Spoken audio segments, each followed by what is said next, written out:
Damos início a mais uma vez a um programa do Anatomia do Poder, que há 12 anos e meio vai todo domingo ao lar dos brasileiros de todos os estados para mostrar o que é o poder nas mãos daqueles que o detêm, seja na área política, universitária, esportiva, cultural.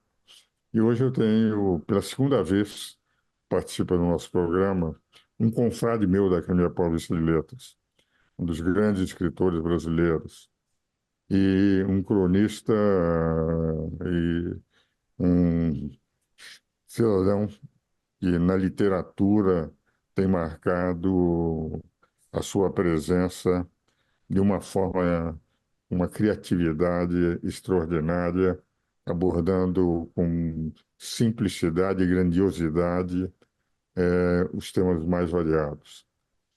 Que é o meu caro Leandro Carnal, confrade da Academia Paulista de Letras, e que na academia inovou, inclusive. Ele plantará uma floresta em nome da academia com os diversos acadêmicos. E eu gostaria, meu querido Leandro, você vindo ao meu programa pela segunda vez, me contasse a origem desse projeto, o que pretende com esse projeto, como pretende imortalizar através do meio ambiente todos os acadêmicos que hoje estão na academia.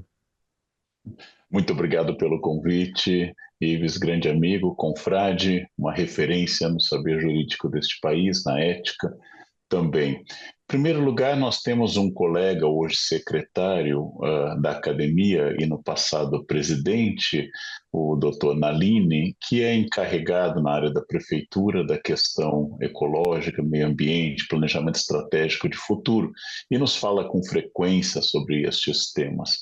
Todos conhecem o ditado que um homem se completa ao plantar uma árvore, ter um filho e escrever um livro.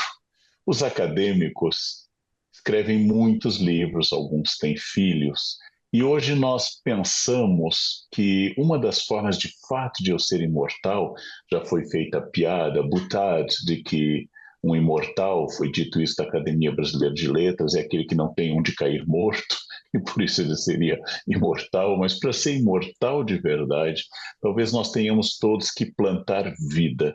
E nada mais importante do que plantar a vida de uma árvore. Por isso eu dei a ideia, o seu uso foi muito pleonástico, né? Uma floresta, mas 40 árvores, um bosque, um arboreto, uma pequena área verde, que cada acadêmico ou seu representante plante uma árvore nativa da Mata Atlântica, isso é muito importante.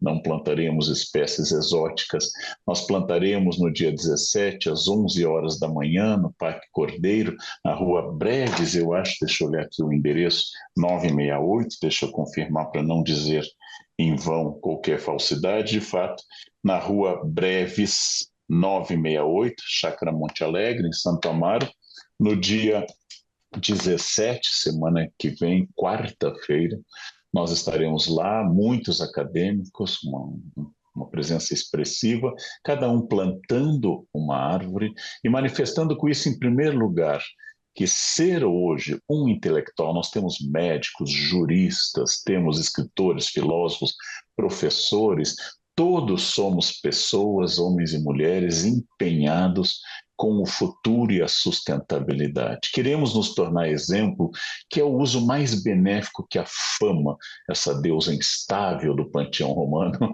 que a fama possa também ser usada para servir de um exemplo, para se tornar algo que as pessoas notem. Nossa, essas pessoas estão ocupadas com suas carreiras, com suas vidas, com sua produção intelectual, também pensam muito nas árvores. São Paulo tem um imenso déficit de árvores. São Paulo é uma cidade gigantesca, a maior da América do Sul. Somos 12 milhões de seres humanos, em algumas áreas um pouco mais. Existe a arborização, o reflorestamento urbano e outras estão muito devastadas. Por isso, bolhas de calor, por isso, instabilidades e uma baixa de qualidade do ar. As árvores são refúgio para as aves e para os insetos, as árvores são um isolante térmico, uma capacidade de equilíbrio térmico, fixam o solo, protegem nascentes, embelezam o olhar, constituem uma série de benefícios e elas apenas pedem para serem plantadas e não atacadas, não depredadas. Eu imagino, eu tenho 61 anos, não sei quantos terei pela frente, mas me agradaria ver, se eu tiver a honra de chegar a uma idade mais avançada, daqui a 20 ou 30 anos, que eu possa olhar aquelas árvores já jovens, já talvez produzindo sombra, e pensar: ali nós fizemos algo que marcou o início de um fato e que outras academias, outras instituições e associações desta grande cidade de São Paulo sigam o exemplo para que mais gente, pertencendo ou não a essas corporações, se tornem também plantadores de árvores. Eu gosto muito da imagem que eu vi no documentário Sal da Terra, no qual o nosso fotógrafo Sebastião Salgado pegou uma área bastante devastada de Minas Gerais e produziu uma área verde por um esforço pessoal. Isso, para mim, eu acho emocionante e é a parte boa de pensar na manutenção do equilíbrio da natureza. Você sabe, Leandro, um dado interessante. Em 1981, eu fui convidado pelo governo americano de participar com mais 8 convidados de 8 países diferentes de um seminário de 3 semanas para discutir saídas para o século, para a década de 80. E em um dos contatos foi a visita do eu acho que era o World Institute, em que o fundador, Lester Brown, era em Washington, que nós visitamos diversas cidades americanas. Ele tinha escrito um livro muito interessante chamado O 29º Dia. Então, ele aproveitava as experiências que faziam nas escolas da França, logo do ensino primário francês, em que eles colocavam numa pequena garrafa com terra uma semente e ela crescia até o 29º dia e depois morria sufocada. Então, o livro ele procurou mostrar que o mundo estava caminhando para o seu 29º dia se não cuidasse da natureza, do meio ambiente.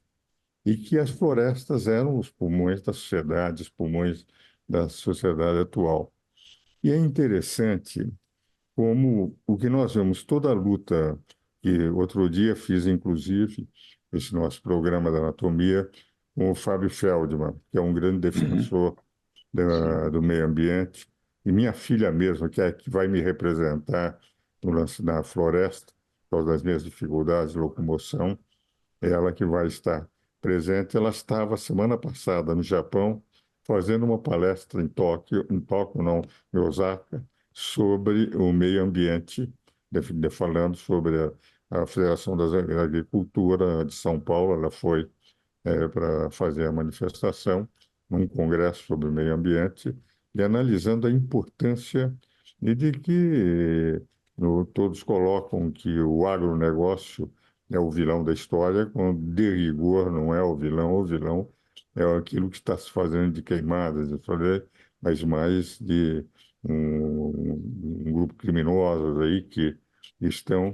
E ela mostrou com dados apresentando, que eu, aliás, vou mandar para você, e ela que vai me Ok. representar, porque, indiscutivelmente, o mundo hoje vive um problema não só dos 4 sistemas os ecossistemas do mundo, nós estamos no problema das florestas, o problema do mar, o problema de todos os plásticos, etc., uma redução no sistema de petróleo, o problema da erosão da terra, que você elimina, então tem criado lugares, verdadeiros desertos por erosão. Então, essa luta por preservar, por enquanto, é o único planeta que temos no universo.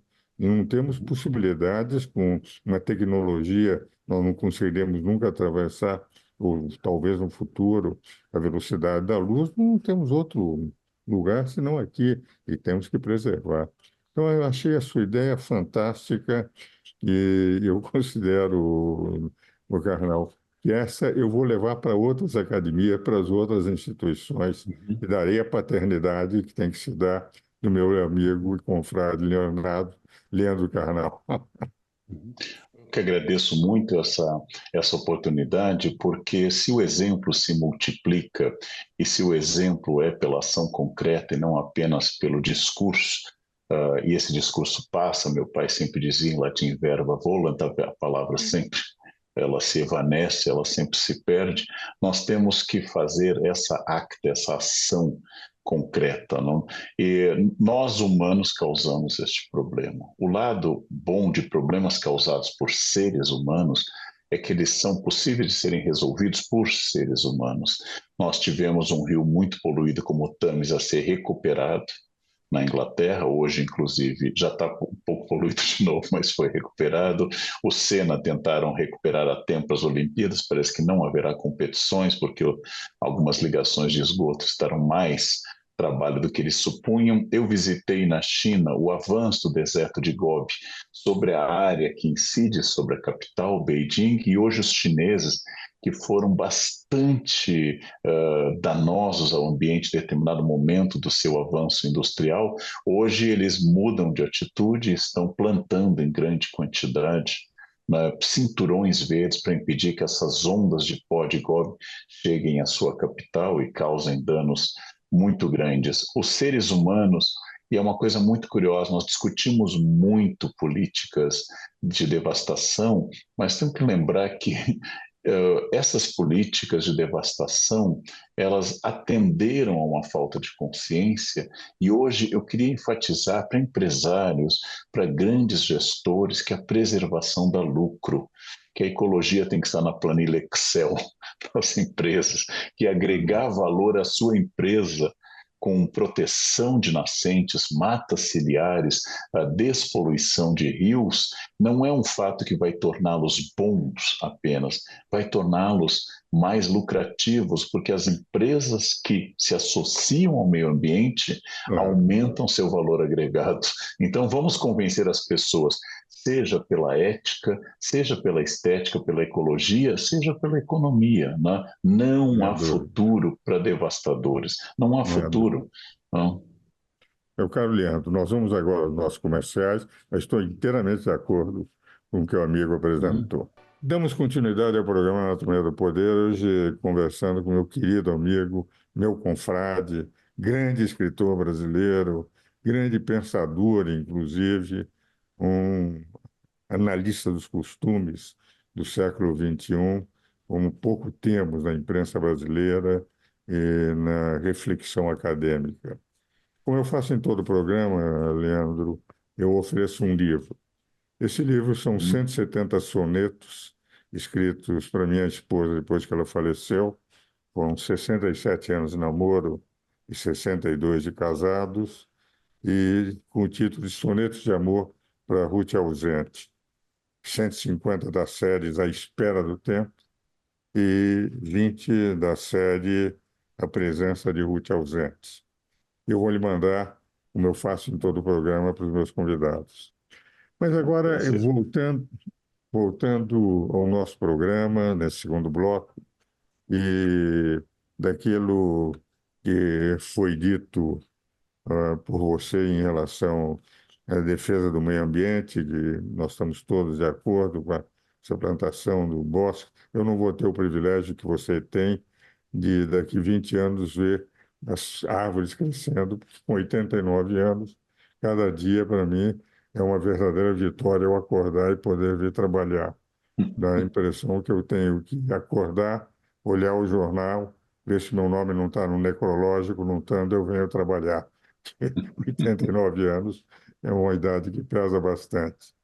Mas eu gostaria, Leandro, agora publicamente, dizer que eu fiquei profundamente comovido. Eu e o João Carlos, eu sou o mais velho de casa, tenho 89 anos. O João Carlos era o caçula de quatro irmãos, vai fazer só o ano que vem 85. Mas ele, quando era menino, ele teve um problema na garganta em que lhe dava até porque, apesar das operações, vazava e ele sentia, assim, tendo que usar sempre curativo, com uma dificuldade enorme de adaptação com os colegas, que muitas vezes, sabe que criança, com 5, 6, 7 anos, 8, e eu me senti o protetor do João. Então, aí fizemos uma relação de fraternidade, gosto enormemente de todos os meus três irmãos, mas com ele foi essa especial de o mais velho, o primogênito, protetor do caçula. Então, quando eu li a sua crônica sobre o João Carlos, eu fiquei, porque você definiu alguém que a vida inteira, desde criança, foi um lutador. Como ele venceu aquele problema, depois curou-se, entende? No tempo do problema de garganta, como ele conseguiu superar as dificuldades que teve na vida, do problema do braço, das mãos, quando todos achavam que eles não iam fazer absolutamente mais nada, ele resolveu tocar só com a mão esquerda. Aí eu falava com ele: João Carlos, sua mão esquerda é perfeita, você pode tocar, pega o concerto de Britten e Ravel, as peças, por exemplo, do Busoni, quando a gravação que fez para a mão esquerda da Chacone, tem épocas, obras de Saint-Saëns, algumas que foram escritas especialmente para a mão esquerda. Por exemplo, o concerto de Ravel foi escrito para o irmão do Wittgenstein, aquele filósofo que tinha perdido um braço, o braço direito, era pianista na guerra. Ele começou a tocar e daí teve a síndrome do esforço repetitivo também na mão esquerda. E quando todos achavam que ele nunca mais ia tocar, ele teve esse início como regente e hoje é reconhecido como regente no mundo inteiro. E você fez uma das crônicas que mais me sensibilizou. Liguei para ele e eu estava comovido e ele me disse: Ives, eu estou tão comovido quanto você. Então, eu queria agradecer e gostaria que você Uhum, falasse um pouco o que que o levou assim, apesar de ser seu confrade também, porque ele é nosso confrade da uhum. Academia Paulista de Letras, a um artigo tão lindo, tão comovente, tão sensibilizante e, ao mesmo tempo, tão real sobre a vida de João Carlos. Obrigado. É fácil falar bem do João Carlos Martins. Eu acho que nós deveríamos estudar o ventre abençoado da sua mãe, porque seus irmãos são de um talento muito grande. Eu fui colega de doutorado do seu irmão na USP, porque seu Doutor irmão estava Eduardo. fazendo doutorado com a mesma orientadora minha, Janice Teodoro. Então eu conheci, estive presente na banca dele, na festa de doutorado. Eu conheci o João Carlos Martins, inclusive porque ele mora no prédio de um outro grande amigo, que é o maestro Roberto Minchuk, da esposa Valéria. Então fui visitá-los várias vezes. E o João Carlos é, além do talento que eu vejo desde que eu era pianista amador, estudante de piano, além desse talento, ele é uma figura muito humana. Ele adora incentivar jovens que estão no começo, ele apoia esses jovens. Eu fui testemunha disso, de aulas gratuitas de apoio financeiro para essas pessoas. Ele recebe na casa dele pessoas de um espectro pessoal, político, educacional completamente amplo.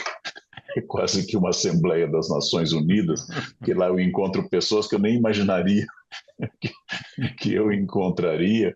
Ele é muito, muito voltado a isso e estivemos juntos várias vezes e, de fato, a cada nova dificuldade, lembrando do adágio que ostra feliz não produz pérola, a cada nova dificuldade o João parece que dá uma resposta criativa diante disto. E eu acho que este segredo da reinvenção é próprio de uma pessoa com uma tenacidade, uma resiliência e um talento extraordinário. Então, eu assisti ao João como pianista, assisti como também condutor de orquestra, seu novo salto agora, ele falou que quer se aposentar como regente o ano que vem no Carnegie Hall em Nova York e quer começar só a carreira de mão esquerda a partir do ano que vem.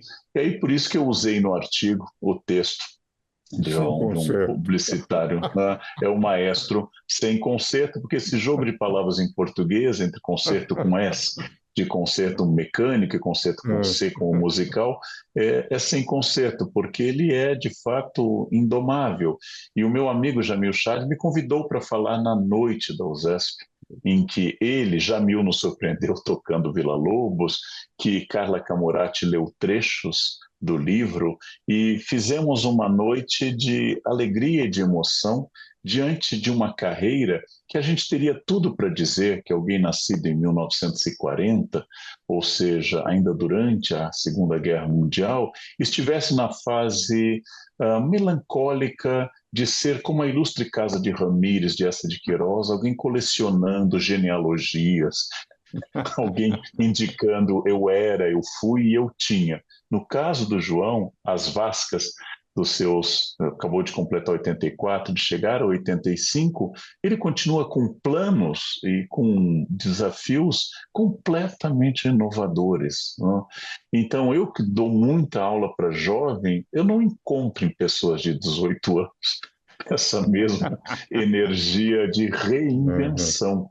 E eu acho que é notável, é notável. Eu acho que essa característica me emociona no João, além do fato de que nós vivemos conversando sobre minha paixão em comum, nele com muito mais conhecimento, que é Johann Sebastian Bach.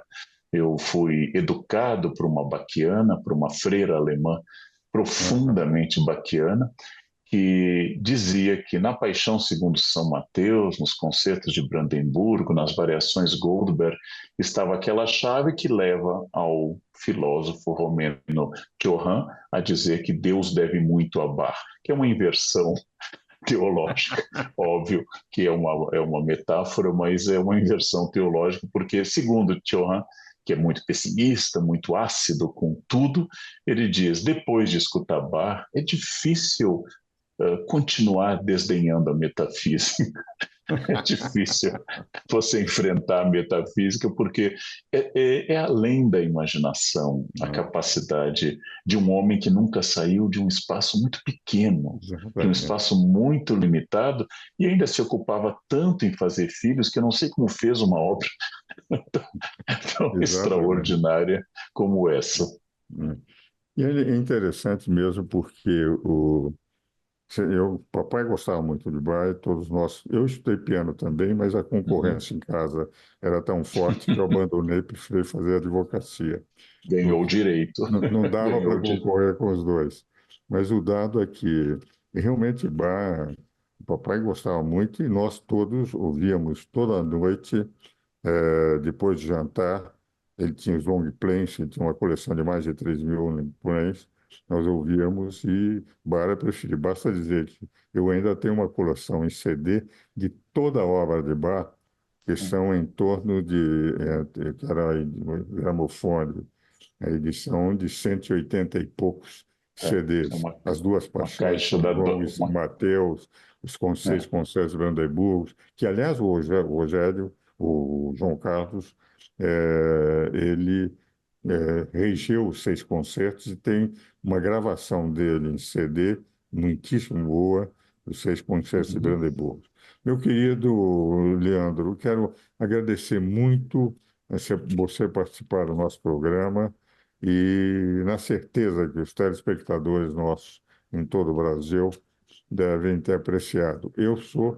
Como eu tenho dito para muito tempo, para muitos dos meus amigos, quando eu leio no domingo seus artigos no estado de São Paulo, eu sou um apreciador não só das teses que apresentam, sempre com muita serenidade, sobre os mais variados temas, mas principalmente isso me comove num momento em que você tem uma destruição da língua portuguesa, a elegância do seu estilo, a maneira como Obrigado. você escreve, enfim, com elegância e riqueza no estilo, Uhum. que infelizmente para o mundo de hoje nós estamos infelizmente no Brasil perdendo muito mesmo na conversa, no diálogo social, essa possibilidade de falar um português adequado.